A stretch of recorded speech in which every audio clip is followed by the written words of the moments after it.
ഇന്നിവിടെ നമ്മൾ അവതരിപ്പിക്കുന്ന ഡിഷ് സേമിയ ബിരിയാണി. അങ്ങനെ സംഭവം ബിരിയാണി അല്ല, അന്തമാതിരി. അതല്ല, അന്തമാതിരി ഒരു സാധനം. ഇതിന് മിക്സഡ് ഫ്രൈഡ് റൈസിന്റെ ടേസ്റ്റാ. എനിക്ക് സേമിയ പായസം പോലും ഇഷ്ടമല്ല സേമിയ കൊണ്ടുള്ള. പക്ഷെ എനിക്ക് ഈ സാധനം ഭയങ്കര ഇഷ്ടമാണ്. ഇത് സേമിയ വലിയൊരു ടഫാ. ഇതെന്താ സാധനം? എന്ത് ഷോഷ്? ഇതന്നെ എരിവുള്ള ഷോസ്, സോയാ സോസ്, സബോള, ഇത് ക്യാരറ്റ്. ഈ ഗ്രീൻ പറ പെട്ടെന്ന് പറ. എന്നാ ഉള്ളി? വെളുത്തുള്ളി.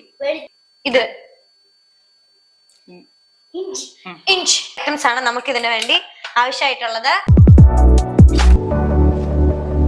ഇത് നോക്കാൻ ഇഷ്ടമുള്ളവരാണെങ്കിൽ, ഇങ്ങനത്തെ ഈ ഫ്രൈഡ് റൈസിന്റെയും നൂഡിൽസിന്റെയും അങ്ങനത്തെ ഒക്കെ ടേസ്റ്റ് ഇഷ്ടമുള്ള ആൾക്കാരാണെങ്കിൽ മസ്റ്റ് ട്രൈ ആയിട്ടുള്ള ഐറ്റം ആണ്.